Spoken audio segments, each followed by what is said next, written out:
Perkenalkan, nama saya Indra Permana SPD dari SMA Negeri 1 Lembah Abang, Kabupaten Cirebon. Saya mahasiswa PPG dalam jabatan tahun 2022, program studi Pendidikan Kimia Universitas 11 Maret. Di sini saya akan melakukan praktek pengalaman lapangan PPL kedua. Dalam PPL kedua ini saya akan mengambil materi yaitu kelas 11 tentang laju reaksi, yaitu faktor-faktor yang mempengaruhi laju reaksi. Dalam pembelajaran PPL aksi 2 ini saya akan menyampaikan pembelajaran model problem based learning atau PBL dengan pendekatan contextual learning berbasis praktikum dan tipe. Baik, untuk lebih jelasnya, yuk kita lihat penampilan berikut ini.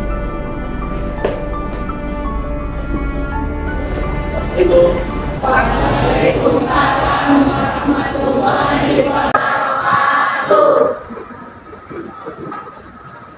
Assalamualaikum warahmatullahi wabarakatuh. Waalaikumsalam warahmatullahi wabarakatuh. Apa kabarnya kalian hari ini? Alhamdulillah, siap berprestasi. Hari ini, alhamdulillah sudah kita panjatkan kepada Allah Subhanahu Wa Taala. Pada hari ini kita diberikan kekuatan dan kita bisa berkumpul ya di sini dalam pembelajaran bersama saya yaitu kimia. Nah, baik, sesuai dengan rencana minggu kemarin kita hari ini adalah belajar kimia yaitu tentang faktor-faktor yang mempengaruhi laju reaksi. Namun sebelum kita mulai pembelajaran pada hari ini, mari kita bersama-sama berdoa dulu ya. Baik, untuk mengawali belajar hari ini, mari kita berdoa. Silakan berdoa dipimpin oleh KM Fadil. Oke, sebelum memulai pembelajaran, marilah kita berdoa terlebih dahulu. Berdoa di dalam hati, mulai. Berdoa selesai. Baik, anak-anak semuanya, semangat pembelajaran pada hari ini. Semangat. Baik, nanti ketika saya bilang semangat pagi, kalian bilang semangat luar biasa. Siap ya? Siap. Semangat pagi. Semangat luar biasa. Kita dapat kembali semuanya. Sebelum kita mulai, Bapak absen dulu ya. Hadir? Mana penasihat? Pernah sakit? Padia sakit, Dia sakit, Yumani sakit, terus Najwa sakit. dia sakit, sakit. Nanti itu 5 orang ya sakit ya. Oke, baik. Baik, semoga teman-teman kalian yang tidak masuk pada hari ini yang sakit diberikan kesembuhan ya. Semoga nanti kedepannya ya bisa belajar bersama kita lagi. Baik, anak-anak semuanya. Nah, di sini dalam pembelajaran pada hari ini kita akan membahas yaitu tentang laju reaksi, ya, dimana subjeknya adalah faktor-faktor yang mempengaruhi laju reaksi. Nah, namun sebelum kita ke materi laju reaksi, faktor-faktor yang mempengaruhi laju reaksi, nah di sini ada materi prasyaratnya, yaitu adalah reaksi eksoterm dan endoterm. Itu pada pelajaran sebelumnya ya, yaitu bab apa? Termodinamika. Nah, sekarang Bapak tanya nih, ya, apa sih eksoterm, endoterm itu apa? Pas atau perpindahan kalor ke lingkungan. Ya. Kalau misalkan endoterm itu sistem menyerap kalor dari lingkungan. Oke, betul ya, seperti itu. Ya. Nah, di sini nanti kita akan membahas juga ya. Nanti kan kalau panas ya suhu ya. Iya. Nanti juga kita akan membahas ya adanya suhu, kemudian juga nanti adanya reaksi-reaksi. Adapun tujuan pembelajaran anak semuanya, nah di sini tujuannya adalah membedakan reaksi kimia yang berlangsung cepat dan masih cara-cara nanti bisa diimplementasikan ke dalam kehidupan sehari-hari ya, seperti itu. Baik, Sebelum ke pembelajaran selanjutnya, nah sekarang kita ada kuis nih. Ya, kita print dulu. Kita buka di web IT ya. Nah.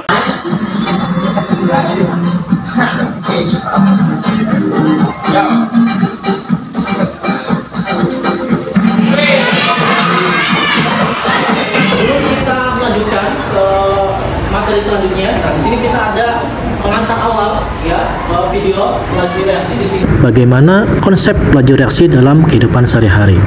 Untuk lebih jelasnya, yuk kita lihat tayangan berikut ini. Nah, tentunya kalian paham ya bagaimana itu kembang api. Nah, kembang api di sini termasuk mengalami suatu reaksi. Nah, reaksinya di sini kembang api yang seperti kita ketahui reaksinya begitu cepat. Lalu, apakah semua reaksi itu berjalan dengan cepat?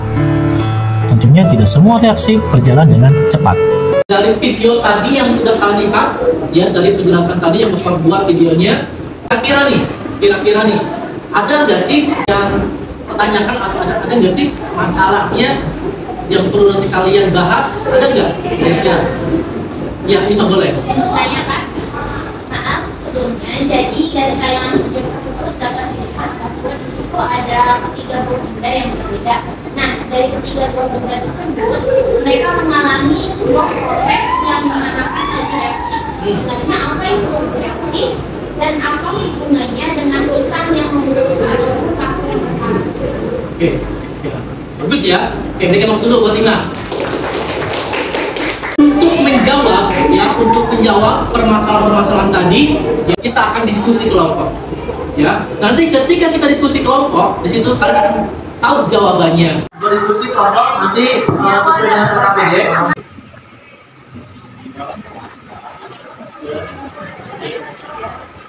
Jadi silakan kembali ke kelompok masing-masing. Nah, di sini kalian bisa mengakses barcode dari LKPD yang online, silakan boleh. Kemudian materi laju reaksi atau juga ada materi laju reaksi dengan PPT-nya ataupun ada yang bahan ajarnya. Ya silakan kalian lihat.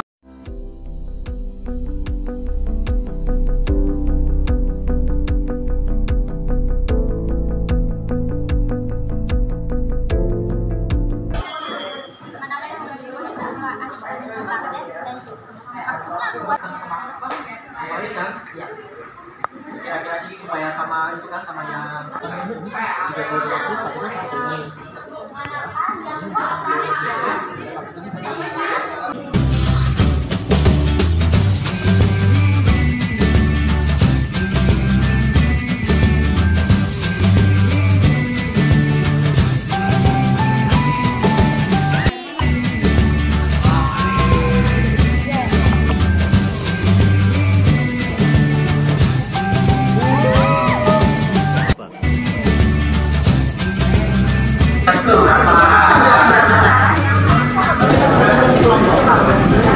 di sini tadi kan sudah berdiskusi, kemudian yang kedua sudah dipraktekkan, ya, melakukan percobaan sesuai dengan LKPD. Nah, langkah selanjutnya adalah pembelajaran kita presentasi kelompok. C. Tablet dan serbuk dimasukkan ke dalam air, manakah yang lebih cepat habis? Jawabannya yaitu adalah vitamin C serbuk. Hal ini dikarenakan vitamin C serbuk tersebut memiliki luas permukaan yang lebih kecil dibanding vitamin C lebih besar dibanding vitamin C tablet. Oke, sebelum kami tutup, apakah ada yang belum jelas dan ingin ditanyakan? Ya, baik. Perkenalkan, saya Muhammad Fatir Nasrullah dari kelompok 1 ingin bertanya. Dari percobaan yang telah kalian lakukan, apa yang membuat laju reaksi semakin cepat berlangsung? Terima kasih atas pertanyaannya. Jadi dari percobaan yang telah kami lakukan, yang mempengaruhi dari cepat atau lambatnya laju reaksi adalah tergantung dari luas permukaan materi yang akan dilakukan. Di sini materi yang akan dilakukan yaitu berupa sebuah vitamin, di mana vitamin yang satu dihancurkan atau dirubah menjadi bentuk serbuk, dan yang lainnya yaitu dibiarkan saja berupa tablet. Hal ini dapat kita simpulkan dengan demikian, semakin materi, luas permukaan bidang sentuh akan semakin besar, sehingga reaksi akan lebih cepat berlangsung. Begitu pula sebaliknya. Sekian, terima kasih. Baik, tadi Bapak lihat di belakang masih ada mobil dan sebagainya. Oke, sekarang kita fokus ya. Baik, nanti ketika Bapak bilang, kita sedikit ini sedikit itu. Ketika Bapak bilang untuk fokus, sebenarnya konsentrasi stimulan. Oke, ya. Oke, untuk fokus. Konsentrasi stimulan. Oke, sudah konsentrasi ya? Bisa dimulai lagi? Ya. Oke, baik. Kalau saya mulai lagi, sekarang kita ke kelompok yang kedua. Silakan maju ke depan. Nah, setelah kita melakukan percobaan, kelompok kami mendapatkan hasil yaitu setelah itu apakah ada pertanyaan? Perkenalkan, nama saya Imarina Kusyedia dari kelompok 2. Di sini saya ingin menanyakan terkait materi laju reaksi. Salah satu faktor yang mempengaruhinya yaitu adalah konsentrasi. Konsentrasi dapat dinyatakan dengan berbagai macam satuan, contohnya molaritas. Apabila nilai suatu molaritas tinggi, apa yang akan dialami pada suatu laju reaksi tersebut? Terima kasih. Jadi, saya di sini akan menjawab pertanyaan dari Mas. Jadi apabila nilai molaritas suatu larutan tinggi, artinya konsentrasi yang dimiliki oleh larutan tersebut besar, sehingga larutan tersebut merupakan larutan yang pekat. Semakin pekat suatu larutan, maka pengaruhnya pada laju reaksinya akan semakin cepat dibandingkan dengan larutan yang encer. Terima kasih. Terima kasih atas jawabannya. Oke. Assalamualaikum warahmatullahi wabarakatuh. Dan dari keempat yang tadi kita praktekkan dan tadi beberapa kelompok yang 4 kelompok itu dipresentasikan dan didiskusikan, kira-kira apa sih kesimpulan dari keempat ini? Konsentrasi, ya. Jadi ketika konsentrasinya semakin banyak, ya semakin besar, maka di situ laju reaksinya akan semakin cepat. Ya, akan semakin cepat bereaksi. Sedangkan jika konsentrasinya sedikit, ya, maka akan semakin lambat laju reaksinya. Selanjutnya yang kedua, suhu. Tadi kan sudah ada praktek ya. Nah, jadi suhu juga sama. Jadi ada suhu panas tadi kan, kemudian normal sama dingin ya. Nah, jadi ketika suhunya tinggi atau suhunya besar atau panas misalkan, maka di situ laju reaksinya akan semakin cepat. Iya. Maka semakin cepat, kalau kita sangkut pautkan dan tumbukan, di situ partikelnya akan semakin banyak. Ya, jadi akan semakin banyak dan bertumbukan, sehingga energi aktivasinya akan semakin cepat, ya meningkat nantinya. Dan sebaliknya, baik selanjutnya, luas permukaan yang ketiga, ya. Jadi ini apa ini? Ada berapa permukaan? 1, 2, 3 permukaan. Saya potong bagi 2. Ada berapa permukaan jadinya? 6 permukaan. Ya, saya bagi 3. 9 permukaan. Saya bagi lagi jadi 4. 12 permukaan. Ya. Jadi semakin kecil, ya semakin kecil zatnya, partikelnya, ya, jadi akan semakin luas permukaannya. Apalagi kalau misalkan kita buku ini semakin luas sekali permukaannya, ya. Dengan demikian, luas permukaan itu berarti semakin kecil luas permukaannya, maka semakin kecil zatnya, ya, maka luas permukaannya akan semakin luas. Nah, di situ ketika luas permukaan semakin luas, maka akan semakin cepat reaksinya. Nah, jadi katalis di situ ketika suatu zat, ya, atau suatu larutan dicampurkan atau ditambahkan katalis, maka akan semakin cepat laju reaksinya. Tetapi si katalis tersebut tidak ikut bereaksi, hanya sebagai mempercepat saja. Ya, seperti itu. Ya. Baik, ada pertanyaan tidak? Ya. Pertanyaan, jadi dari ketiga faktor yang mempengaruhi kecepatan laju reaksi ini artinya berbanding lurus ya Pak. Begitu misalkan dari konsentrasi itu misalkan semakin laju reaksinya. Begitupun dengan ketiga faktor yang lain. Ya, Jadi betul. dapat disimpulkan bahwa dari keempat faktor ini mereka semua itu berbanding lurus terhadap laju reaksi. Ya betul, berbanding lurus ya. Terima kasih. Terima kasih, Ima. Berikan aplaus buat Ima. Ada lagi? Baik, kalau tidak ada, nah baik, sebelum kita mengakhiri ya kegiatan pada hari ini, kita ada proses tujuannya adalah seberapa pemahaman kalian mempelajari pembelajaran pada pagi hari ini. Silakan.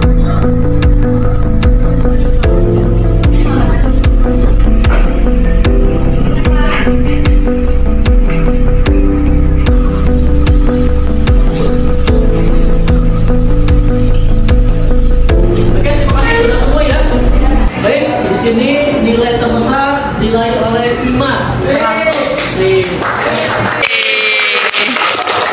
Kemudian yang keduanya adalah Lailati 90. Yang lainnya alhamdulillah ya sudah mulai standar lagi dibandingkan nilai yang pertama tadi sama yang kedua sudah lebih baik lagi. Oke, berikan aplaus buat kita semuanya. Baik, selanjutnya yang terakhir ini anak semuanya. Sekarang kita ada refleksi ya. Nah, silakan di scan barcode-nya di bagian refleksi.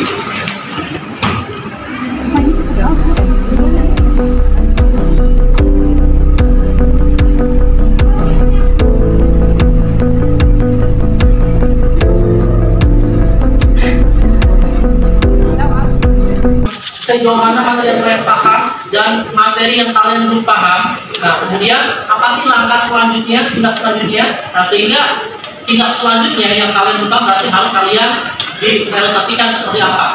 Ya, supaya kalian lebih paham lagi. Baik, terima kasih karena semuanya selesai pembelajaran pada hari ini mengenai materi faktor-faktor yang mempengaruhi regulasi yang dengan model PBL dengan berbasis praktikum dan impact ya itu. Nah baik, selanjutnya adalah nanti untuk materi selanjutnya nanti kita akan bahas ya perhitungan laju reaksi untuk minggu depan ya. Baik anak semuanya, sebelum kita mengakhiri kegiatan pada hari ini mari kita berdoa dulu. Silakan kalian ikuti doanya. Sebelum mengakhiri pelajaran, marilah kita berdoa terlebih dahulu. Berdoa di dalam hati mulai.